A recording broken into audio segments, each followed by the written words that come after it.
You clicked because somebody told you 7 animals could make you rich, and the picture had an ostrich standing next to a stack of $100 bills. I need you to sit with me a minute, friend, because that picture is a lie somebody sold you, and the truth underneath it is worth more than the lie. In 1943, the United States Department of Agriculture put out a farmer's bulletin called Raising Rabbits. It went to town dwellers and farm families both. It said build a hutch. It said keep a doe and a buck. It said feed your family off a cage on the back fence while the meat rations tightened. 250,000 American households did exactly that, and a good doe fed a family of 4 on meat they never bought from a store. Today, most Americans couldn't tell you what a fryer weighs, or which end of a laying hen the egg comes out of, or how a 200-pound hog turns into a winter's worth of bacon. The knowledge died because the money was in you buying it, not in you raising it. But here's the twist. The record now says the same 7 animals that fed a Depression family off a half acre still kill a bigger grocery bill than any ostrich ever fed anybody. They don't make you rich. They make you unnecessary to the store. That's the profit somebody didn't want you counting. I'm Silas Mercer, 7th generation on Mercer Ridge in these Appalachian Mountains. My people settled it in the 1790s and never left. Near everything I'm about to count down, my grandfather Eli copied into a leather journal. The same 7 kinds of stock that fed 8 of them off this mountain through the Depression and made me swear the old ways wouldn't die with me. This is me keeping my word. Some of what I'm counting down, the feed industry worked hard to make you forget. Number 2, there's a hog breed on the Livestock Conservancy's threatened list, and the reason a packing company you've heard of made sure you'd never meet one. Number 4, a land-grant institute spent 30 years quietly proving this animal outconverts browse into food better than any cow the dairy chains ever bottled. And number 6, they bred her on purpose so she couldn't feed herself. And I'm not getting to her till we're most of the way down this list. None of these 7 faded because they quit working. They faded because somebody sells you what they used to give you for free. That's not on you, friend. They're good at making you need them. Before we start counting down, tap subscribe. Not for me, because we're pulling the old self-reliance back onto the homestead, and you'll want the next one. Let's count down from 7. And I want you to stop asking, what did we lose? And start asking, who's getting paid because we forgot? And how do I take it back and owe them nothing at all? We start at number 7 with the smallest bill killer on the ridge, a meat rabbit, New Zealand white or Californian most likely. The same 2 breeds Eli kept in a stacked wire hutch bolted to the shady side of the barn. He'd pull a fryer out at 10 weeks, kill it clean, and it was on the table by supper. A good meat-type doe raises 4 to 6 litters a year, 6 to 8 kits a litter. Every fryer dresses out around 2.5 pounds of white meat off maybe $12 worth of pellets. The supermarket, when they even bother to stock rabbit, will charge you $6 to $9 a pound for the same meat.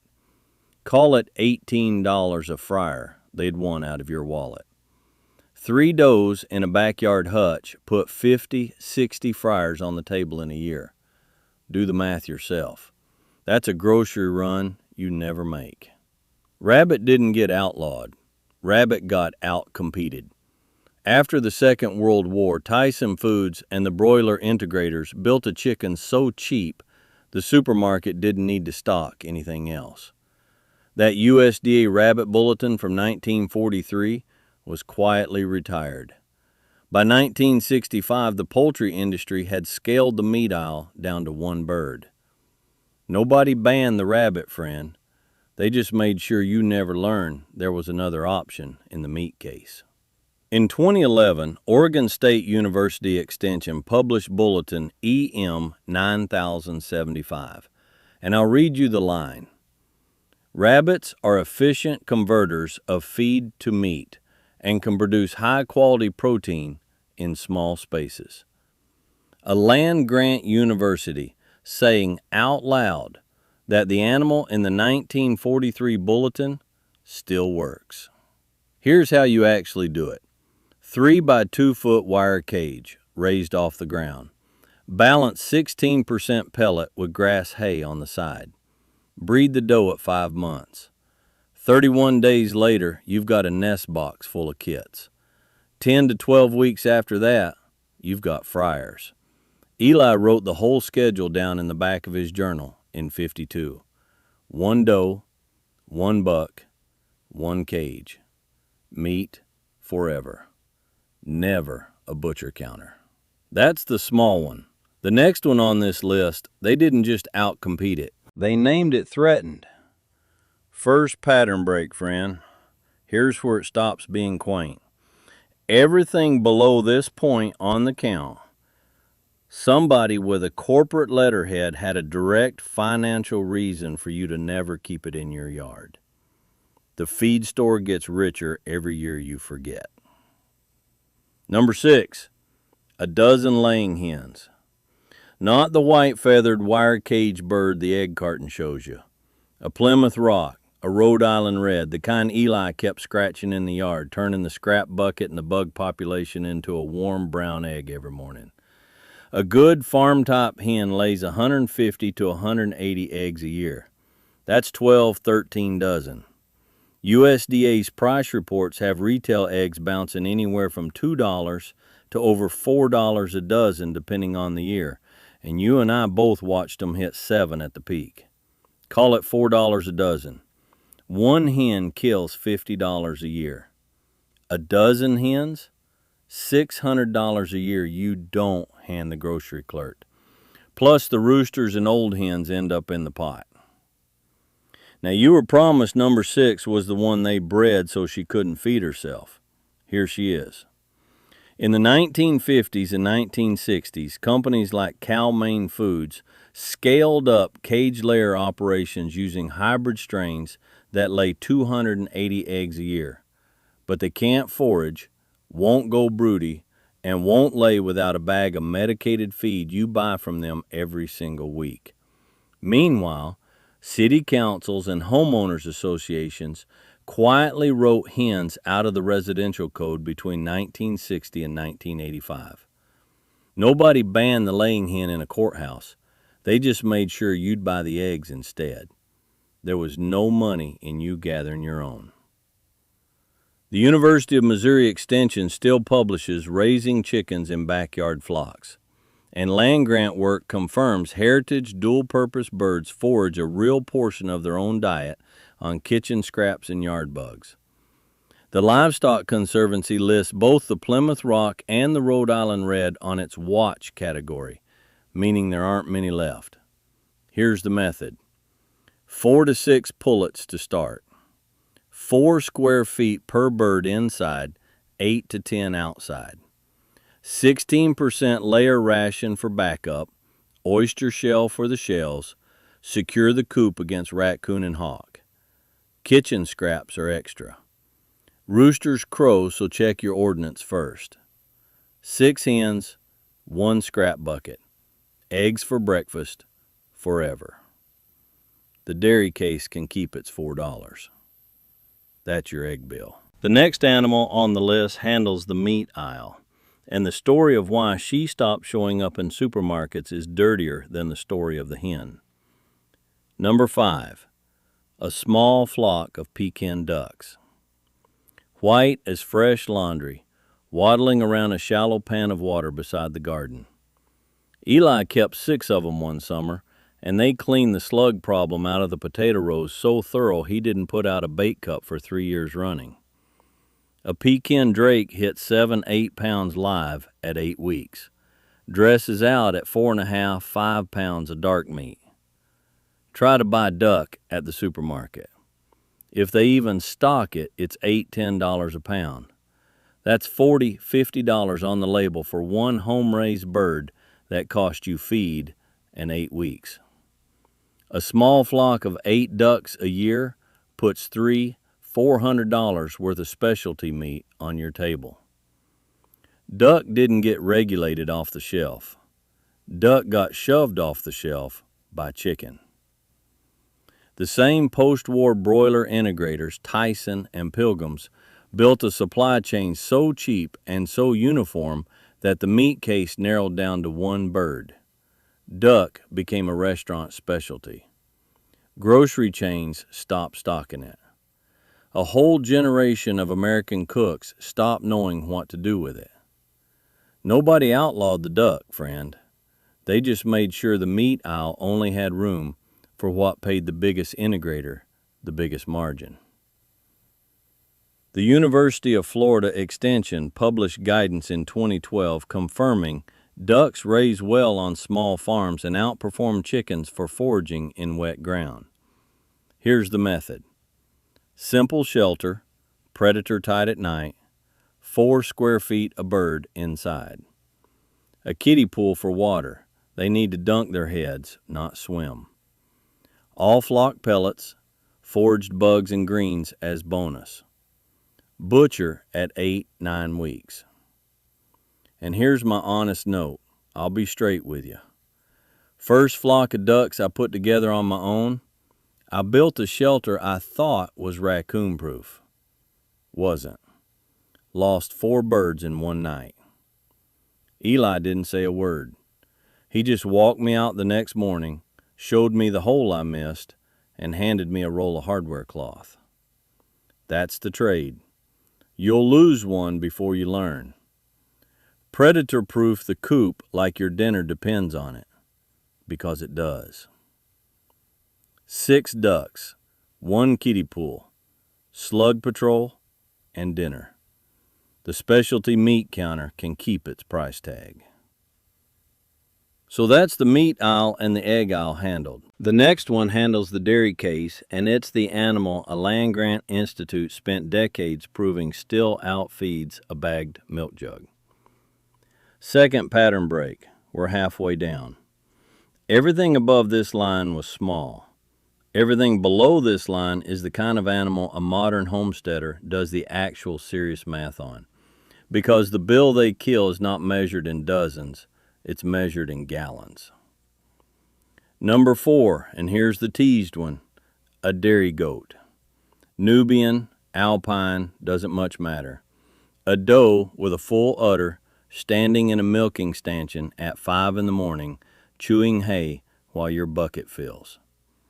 Eli kept 2 of them on the ridge, and every jar of butter and cheese in the cellar started in that bucket. A good dairy doe gives half a gallon to a full gallon a day at peak, over a 9 to 10 month lactation. Call it 150 gallons a year, low estimate. Goat milk in a specialty grocery runs $6 to $8 a quart. That's $24 to $32 a gallon. A single doe kills something between $3,000 and $4,000 of purchased specialty goat milk a year. Even valued against cow milk at $3.50 a gallon, she still kills $500, $600 easy. Cheese, butter, yogurt, all downstream of that same bucket. Goats were shoved sideways by industrial cow dairy. Companies like Dean Foods and the big national dairy cooperatives built bottling and refrigeration and supermarket cold cases around cow milk economies of scale. Then, on top of that, most states wrote raw milk sale laws between the 1950s and the 1980s that made it nearly impossible for a small goat dairy to sell legally to a neighbor. There's a real regulatory line here, and I'll come back to it. The knowledge died because the money was in bottled cow milk, not because goat milk quit working. Langston University in Oklahoma runs the E. Kika de la Garza American Institute for Goat Research. Their summary line, and I quote it careful, Goats are efficient converters of low-quality forages into meat and milk and are well suited to small farms and diverse grazing systems. That's a land-grant institute on the record saying the animal Eli kept still works better than what replaced it. Method: 2 or 3 does, dry, draft-free shelter, 25 square feet inside per goat, real fencing because goats escape everything, browse and hay-based diet with grain during lactation, mineral block, twice daily milking with clean stainless equipment, cool the milk fast. Here's the honest note you don't skip. Raw milk from any species can carry Campylobacter, Listeria, E. coli.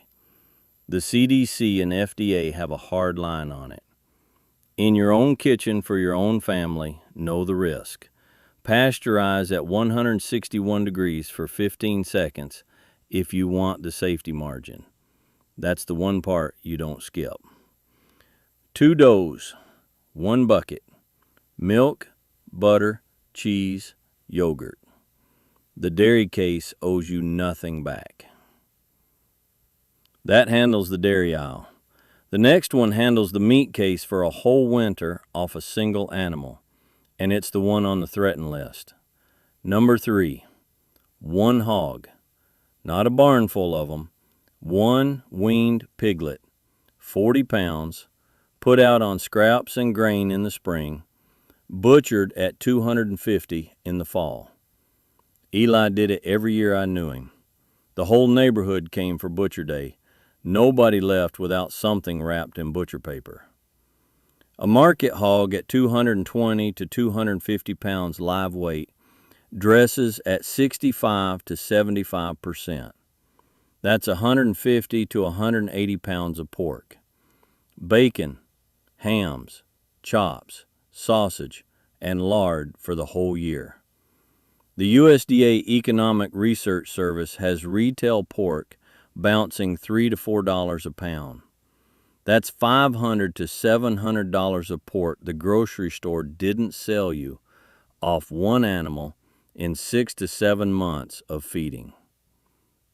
Here's your threatened breed: the Tamworth, the large black, the Gloucestershire Old Spots, heritage pasture hogs the Livestock Conservancy lists on its threatened and watch categories. What replaced them? In 1936, a company called Smithfield Foods was founded, and by the 1960s, they and the other big packers had built confinement systems raising a fast-growing white hog on medicated feed indoors, year-round, at a scale a family with a backyard couldn't touch on price. Municipal zoning did the rest between the 1960s and the 1990s. Most towns wrote hogs out of the residential code so cleanly, nobody remembers a time it wasn't illegal in town. Nobody made your grandfather's hog against the law, friend. They just made sure you'd buy the bacon. Iowa State and North Carolina State Extension both still publish small-scale pasture hog guides. The method never stopped working, only the culture forgot it.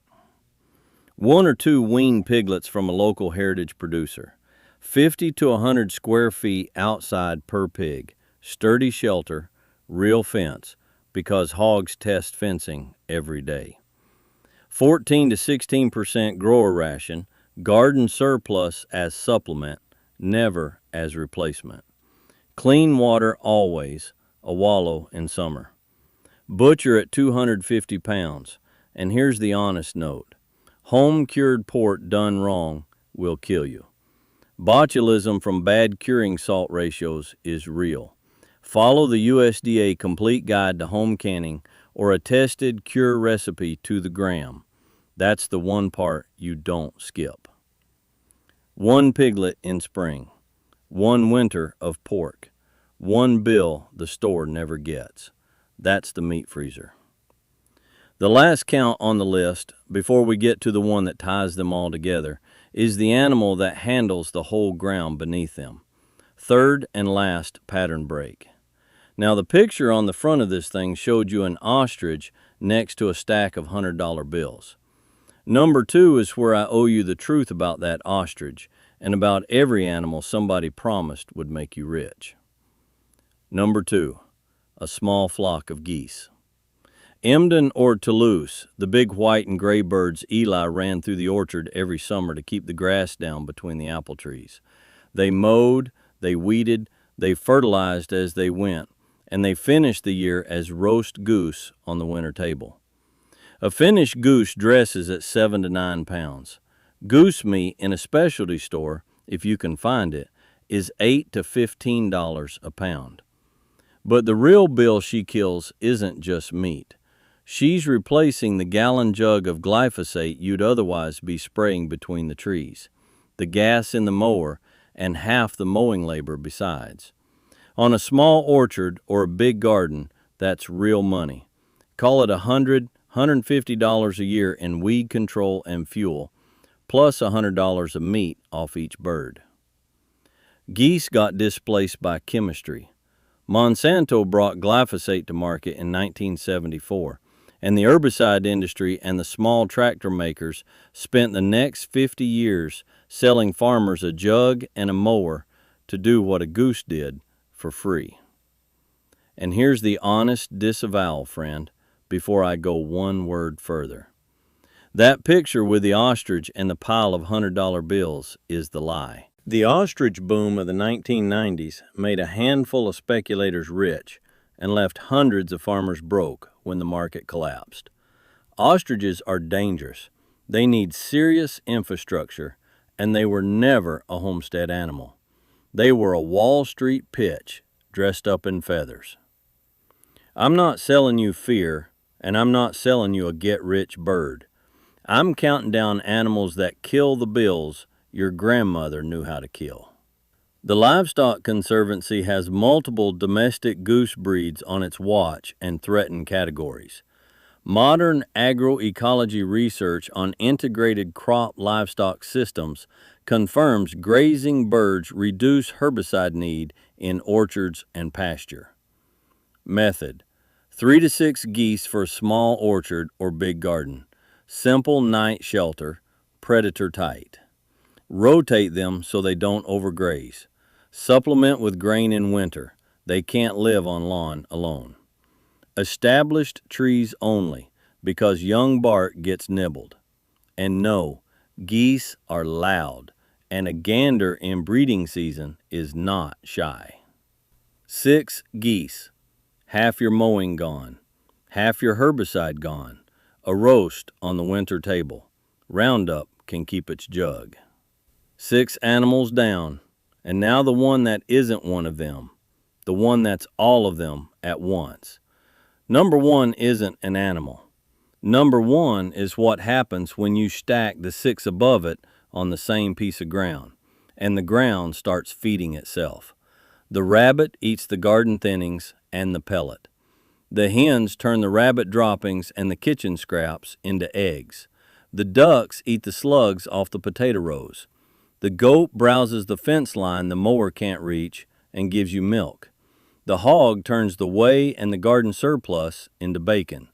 The geese mow the orchard and feed themselves.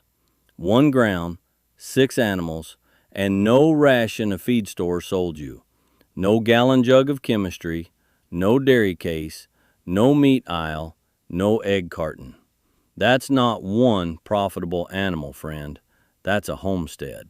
That's the self-fed ground that owes no store. That 1943 rabbit bulletin, the one they quietly retired, it wasn't about rabbits. It was about the household the rabbit sat inside. Feed yourself, and you don't need what they're selling. That was the promise. And the record now says the old ground fed them better and cheaper than the store feeds you today. He wasn't poor, my grandfather. He was fed. He was free. He was beholden to no store. And every single one of those 7 animals we just counted down was one leg under that same table. Number 1 is the table. You already know how to build it. Now, I told you I wasn't selling you fear, and I'm not. None of this is prepper doomer talk. Nobody's collapsing. Nobody's coming for your groceries. I'm not promising you'll feed a family off a window box. And some of what I laid out, the goat milk, the home cure on the pork, the law looks at sideways depending on your county. Learn the line in your state before you cross it. Here's what I want from you. Pick one. Just one. Not 7, 1. If you have a backyard and a permissive ordinance, put 3 or 4 laying hens on your kitchen scraps this month. If you have a shed and a wire cage, put a doe and a buck of meat rabbits in it and follow that Oregon State Bulletin to the letter. If you have a real yard and a real fence, pick up 2 weaned piglets in the spring. Just one. The other 6, wait. I ran my own laying flock off scraps and yard forage 1 whole year the way Eli kept his.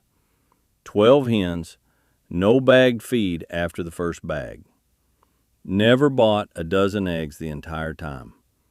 Cost me nothing but the fencing and a hawk I lost 1 pullet to.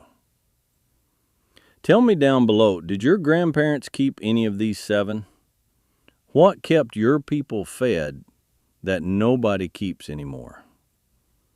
The one that gets the most comments is the one I build next. Your great-grandparents fed a family off 6 animals and a piece of ground. You buy your groceries at the store? So does almost everybody. Ain't your fault they made you forget. Now it's yours again. Next time, the one plant that fed a whole homestead's worth of animals for free, year after year, off a single corner of ground your grandmother wouldn't have left bare. There's a year the seed companies made real sure it left the rack, and I'll tell you the year, and I'll tell you the company, and I'll tell you how to put it back. Tap subscribe if you haven't, not for me, for the next family on your street that wants to learn what yours forgot. We're pulling the old ways back onto the ground, one video at a time. Keep the old ways. They kept us.